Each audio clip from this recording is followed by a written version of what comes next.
Hello and welcome to another episode of the Pod Well Travelled. I'm Stephen Scourfield, travel editor of the West Australian Sunday Times here at 7 West Media, based in Perth in Western Australia.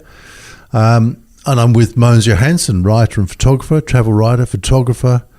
Very newsy this week, Mogens. Yeah, absolutely. There's lots of interesting things going on, both here. We've got big news of our own, but Yes. of course in the US there was lots of flight cancellations on July 4, which is their Independence Day, so that's a big disruption to their travel plans. Terrible day, yes, for them yesterday. We're recording this on July the 5th, so of course yesterday we saw hundreds and hundreds of flights cancelled in the US because of weather, and we're thinking about those travellers. Gee, it's just terrible being stuck in an airport like that. We had a very, very good July the 4th.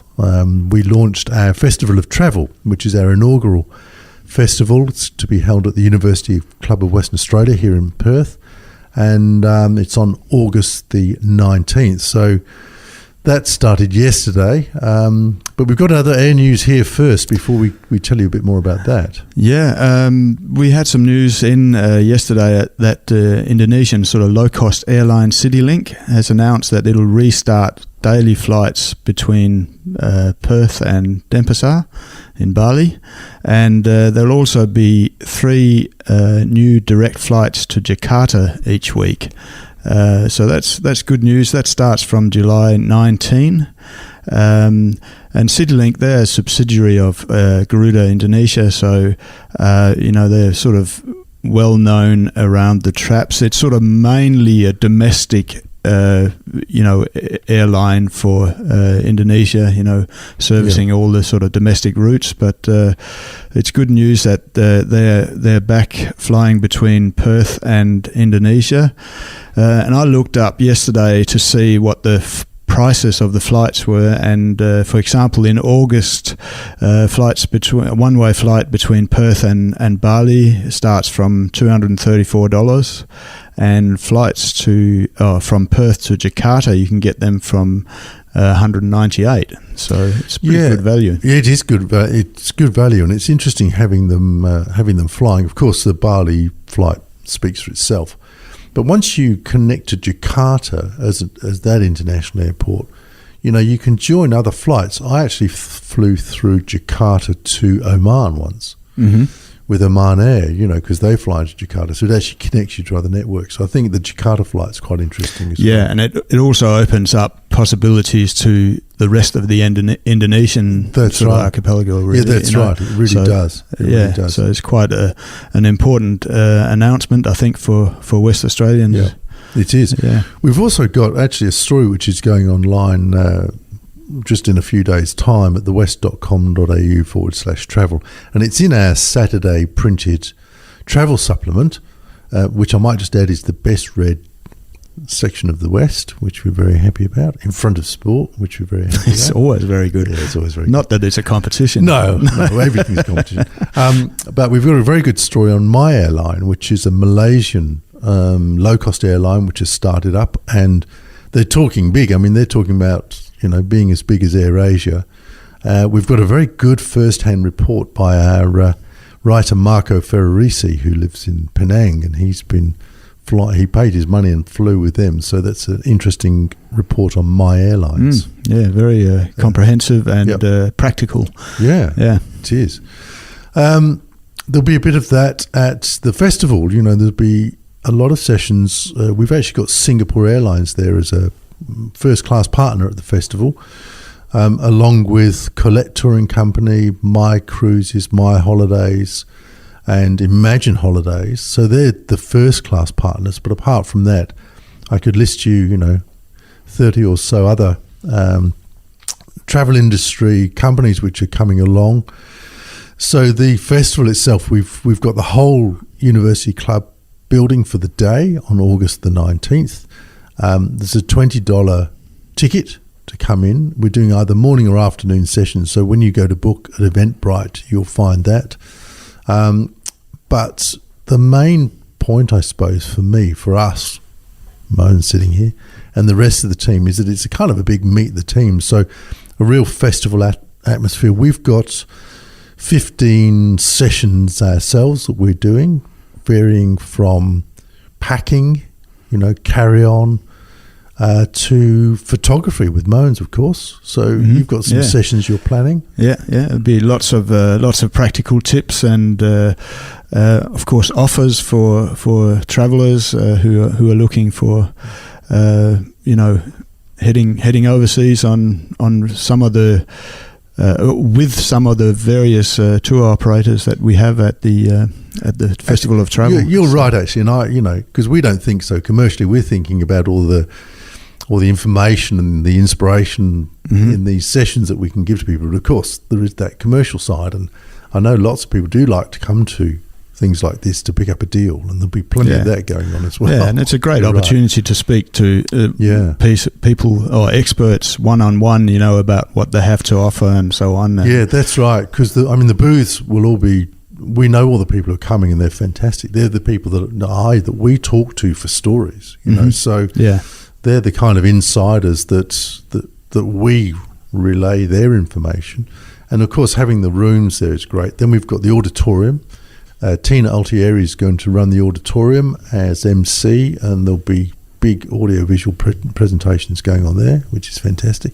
You mentioned, because you're doing photography sessions, and of course Camera Electronic are coming with, goodness, gear and bags and tripods. That'll be fun. I'm looking forward to see what they bring along. Yeah, they're so familiar with these things. I'm excited they're coming, but they've also got an offshoot company called Wanderlust, which is kind of fun stuff, I suppose. They're bringing electric, Vespa-style scooters, let me put it like that, electric dirt bikes, style of bike, not just a bicycle, electric bike.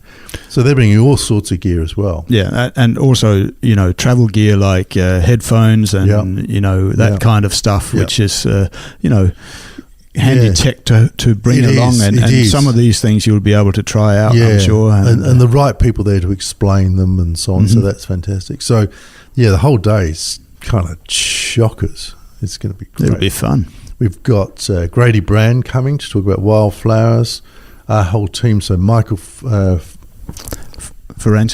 talking about cruising.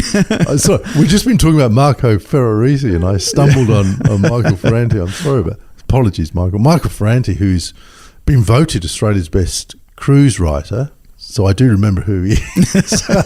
A good friend of mine, of course. Michael will be there talking about cruising. He's actually doing 3 cruise sessions in the My Cruises room, which will be very interesting. And then, of course, all those representatives of those companies will be doing themed talks all day as well in the 5 rooms, plus the auditorium. So whatever you want to learn or hear or ask, it'll be there on the day. So it's chockers. Yeah, sounds amazing. Just so no one feels confused about that.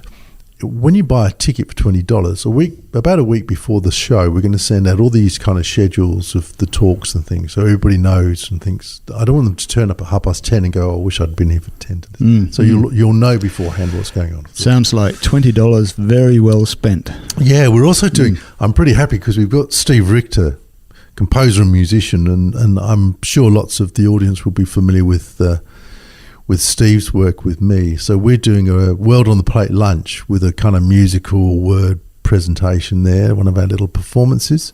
There's also high tea, which has got a glass of bubbly. There's also a morning sort of coffee tea morning, which is a separate thing as well. So we're doing some nice little moments where you can just sit down and have a little rest. I'm exhausted just thinking about it or talking about it. Now, look, one of the great things, just to move on, is that Collette, who we've just got such a great friendship with the guys at Collette, guys and girls at Collette, and they've put up a $15,000 travel voucher as a prize. Wow. Yeah, it's fantastic, isn't it? So, and what's really, the way they've done it is so generous because it works so well, because if you buy the ticket, come to the show, you're in the draw. It's as simple as that. And we're not talking about a massive expo here. We're talking about a smallish bespoke festival. So, that you can use that $15,000. The winner can use it with Collette on a tour so they could use it just themselves and put it towards Antarctica. If they were traveling with a partner, they could go to, it would cover most of Europe. You could go to Botswana and look at elephants.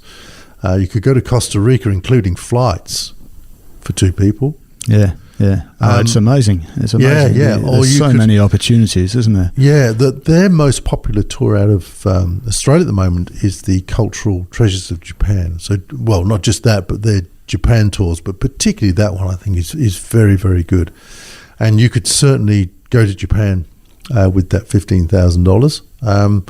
So we're very grateful to our friends at Collette, which say it's very much a third generation family business. And we're very close to them, so we're grateful to have their support in the festival.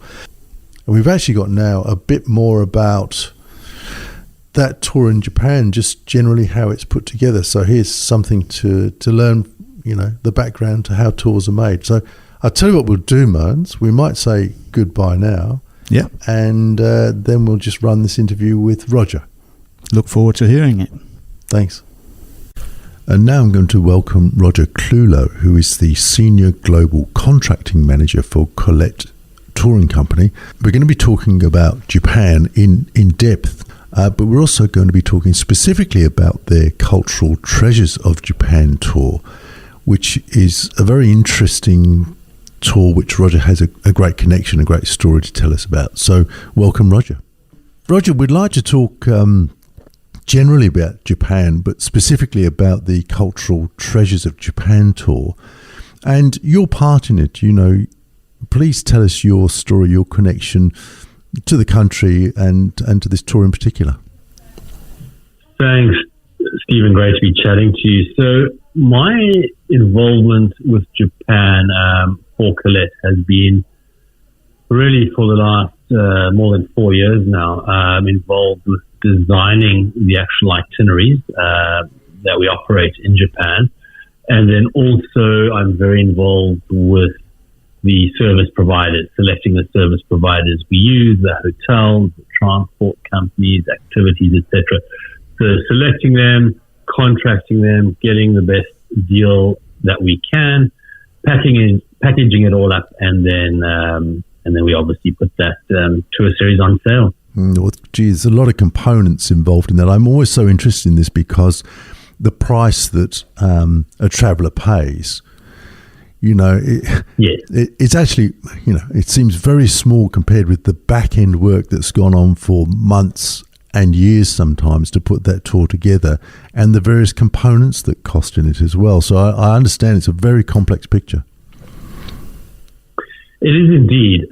Look, and Collette's been in this business for 105 years now. We are the oldest tour operator out of the United States. So we have a lot of experience and knowledge around tour operating and designing tours. And I think we are at a point now where we know exactly what the key elements are, what we need, what the key ingredients are to make a tour successful. But it does involve a lot of research at the outset. When you're creating a new tour, we need to be fairly confident that our travelers are interested in going to a region or regions. And then we break it down and just look at the highlights of that region, the must-sees. And then we also look for some off the beaten track experiences and locations within my itinerary. Generally involves traveling there ourselves to experience it, to meet with potential suppliers, to meet local people, and just get an idea of the region, the flavors, and then put it all together. But we have sort of an internal roadmap, brand standards that we work from, because we are in tune with our travelers. We know how long they like to travel for, what standard they're ideally looking for, the kind of activities they enjoy, how many meals should be included, how many nights should we stay in one location. We have a lot of brand standards that we use in order to put tours together and cater for our primary markets, which are Australia, the United States, and Canada. Well, you've jumped into three subjects that I was going to raise in relation to the Cultural Treasures of Japan tour specifically. The first is, Locations, you say, making sure that, these are places that people will be interested to travel to. And I'm so interested because the tour, well, as a writer, the tour has a story form to me. It has a beginning in Tokyo and an end in Kyoto, but it has this center part of the story in Kanazawa, which I think is really interesting. So perhaps just talk us through the flow and how that center part of the story will play out. But also, I should just mention, I was so interested that you've got 19 meals included, which I think is very important that people can confidently enjoy local cuisine. And I also noticed that you've got quite long stays in the hotel, so this is not a pack up and move every day type of tour either. So perhaps you should just talk us through how this story unfolds. Sure. Well, just to touch on, I guess, the pacing component, which you just mentioned. Yeah, so sure, yeah. We do try and avoid one-night stays with all of our itineraries worldwide, including Japan. So generally, we try and do a 2 to 3 night stay per location. Yep. Sometimes even a 4-night stay, as is the case with Kyoto on our Cultural Treasures of Japan tour. Yep, so we avoid one-night stays because really nobody enjoys that. And the only time we typically have a one-night stay is if it's an airport overnight or a transfer day, or if there's a particular location we need to visit, as in this case, a Coney. But really, we feel a one-night stay is sufficient. So generally speaking, our tours are 2 to 3 nights. The Cultural Treasures of Japan tour, as you said, starts in Tokyo, ends in Kyoto. And the middle component would comprise of 3 locations: Hakone, Takayama, and Kanazawa. Hakone, I'll start with just because it's an amazing area. It is not that far from Tokyo. It's south of Tokyo, 90-minute drive. And it's most well known for its views of Mount Fuji. So particularly on a clear day, you have the most amazing views of Mount Fuji in the distance. Almost feels like you can touch it. But in addition to that, the area around Hakone is absolutely beautiful, very mountainous, very lush vegetation, lots of water, Lake Ashi or Lake Ashinoko. The hotel we stay at is right on the banks of the lake. So it's a very tranquil, beautiful area, but most notable for its proximity to Mount Fuji. So we do a one-night stay in Hakone just for that experience, and then we move west to Takayama, which is in the Japanese Alps region, the mountainous section of the country, which is often covered in snow. Takayama is an old town going back to the Edo period, 300-400-year-old building structures still there, lots of wooden structures, amazing architecture which stands to this day. So we spend a lot of time exploring the town's historic areas. We also have one of the most notable meals of the itineraries in Takayama. Takayama is very famous for its beef. Some of the best beef in the world comes out of that part of Japan. And so we have a dinner there focusing on Hida beef, which is certainly the best beef I've ever enjoyed. So Takayama is a wonderful area, very relaxing. Not included in a lot of other itineraries, and that's exactly why we included it. With our tours, we do include all the must-see locations, but we also do try and include some more of the off-the-beaten-track locations. So Takayama would be one of those. And then from Takayama, we travel to Kanazawa. Kanazawa historically was famous. It was one of the key samurai districts of Japan. A lot of the samurai warriors were raised there. And we do visit some of their old homesteads, some of the history. We visit the geisha district there. It's also very famous for gold leaf stenciling, which is an ancient craft, still continues to this day, and our travelers have the opportunity to try their hand at the stenciling. And then from Kanazawa, we move down to the spiritual capital of Kyoto, where we have a 4-night stay. And that's quite notable because a lot of itineraries only have 2 nights in Kyoto, maximum 3. So we really have a nice fast-paced end of the tour with 4 nights in Kyoto, and that allows us to visit the Inari Shrine, where Memoirs of a Geisha was filmed, the famous Torii Gate. We visit the castle of the first shogun. We enjoy a sushi making class. We visit the Golden Pavilion, the Arikama Forest. And we also have a full day trip to Hiroshima. We travel on the Shinkansen, the famous bullet train, and spend a day in Hiroshima where we visit the Atomic Dome, the Peace Park, and Miyajima Island.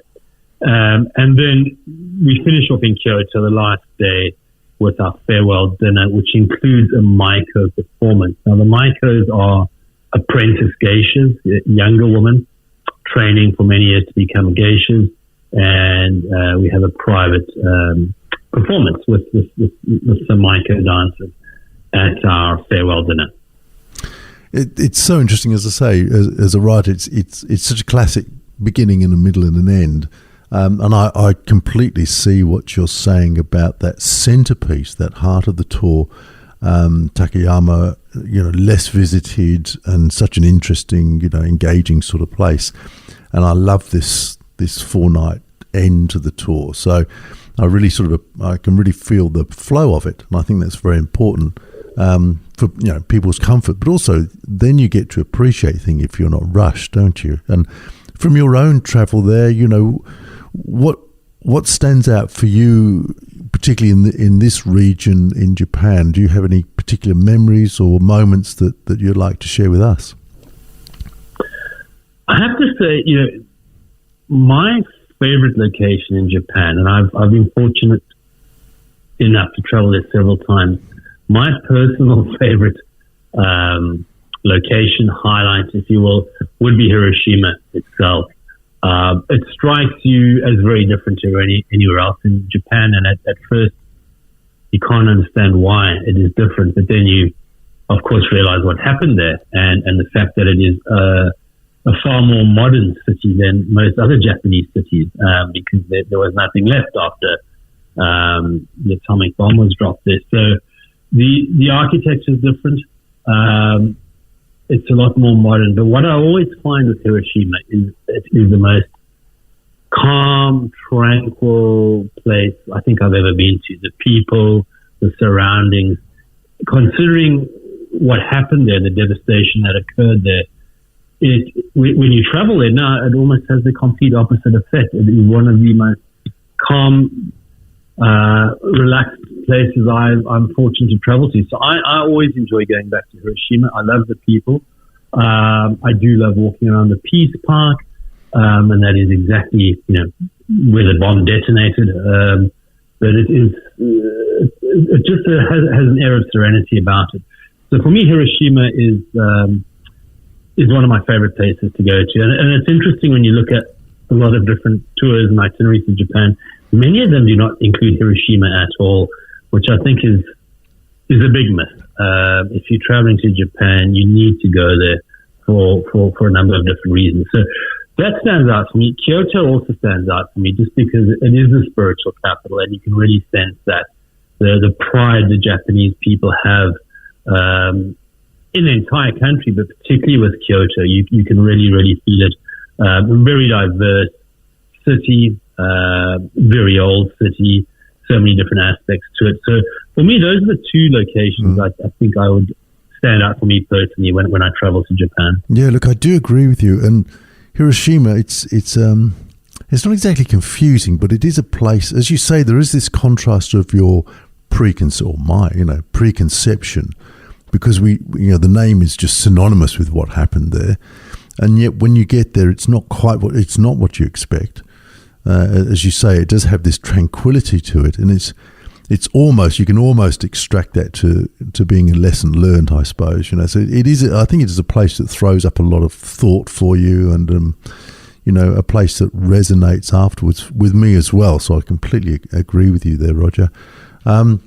Look, just to go back to one of my initial points is, and I'll say this out loud, is, for a 13-day tour with all that you've described and the accommodation and all those nights and meals, and I'm just saying this not on your behalf, I find it incredible that you can cram that into a price of $5,999 per person, just with all those inclusions and the meals. And I'm always interested actually in that sort of financial side of things, because, as I say, if you divide up all the nights of accommodation, all the meals and all the touring and everything else you do, it doesn't quite make sense sometimes. So that's me paying tribute to you and your negotiating skills, I'm sure. Is it interesting doing business in Japan, dealing with people and getting contracts and all that back end side of things? That's a great question, Stephen. I do contracting and negotiating in various parts of the world. I've been doing that for some 25 years, and Japan is certainly, and especially when you first start negotiating and contracting with the Japanese people, it is quite different to most other regions that I've worked in. Most other regions, are focused on how much business have you got to offer me, and based on that, we can negotiate prices. The Japanese, I find, are very different, and it took me a while to really understand this. The Japanese are not about the pricing. Yes, they do want to make money, they do want to be successful, they do want to make profit. But their primary, requirement is trusting you and your company, and for them determining if they want to work with you or not. That comes first. That comes before any financial negotiations. And I've seen many people make that mistake trying to contract in Japan. They're new to the area, and they don't have too much success. So the Japanese are all about understanding you, and ultimately they need to trust you and respect you, and then they'll do business with you. And that in itself is a process. That doesn't happen overnight. They'll want to know about you, they want to know about the company, the history. They like to meet you in person, ideally, rather than dealing by email or even Teams and Zoom calls. They do like to meet you in person. They do like it if your company has sort of an entity within Japan. So there are a number of different factors that come into play when working in Japan, most of which are not that important in other parts of the world. But I think to be successful in Japan, you really need to be in tune with the Japanese, and you really have to earn their respect. That's what it comes down to. And if you don't, you are likely it's going to be really challenging for you. So I enjoy working there. In the beginning, it does take some getting used to, but once you've formed a relationship or a partnership in Japan, it really lasts forever. They will trust you. They will always honor their commitment. When I think of these tours you run, there's so many operational elements to each tour, so many things that could potentially go wrong. In Japan, it very, very seldom happens. And if it does, by the time you hear about it, everything's been resolved and, the tour is running well. Other parts of the world not always like that. So, yes, it is interesting working in Japan, but it is different to the rest of the world, and it's not just about the dollar. There's a lot more to it than the financial aspect. Yeah, that's very interesting, Roger. That obviously was a leading question, and the sort of answer I expected. It takes, for you, I really appreciate the fact that you have to understand and respect the culture and earn their respect, everything that you've just said to us. And I think it's a great credit to you, to pull off something like this. It's beautifully put together. Thank you for joining us on the Pod Well Travelled and taking us to Japan, and specifically to the Cultural Treasures of Japan tour with Collette. Just for our audience listening, if you go to gocollette.com, you'll be able to find Cultural Treasures of Japan. And we'll have stories about that online at thewest.com.au/travel. Thank you, Roger. Thank you, Stephen. Great chatting to you today. And you. Thank you.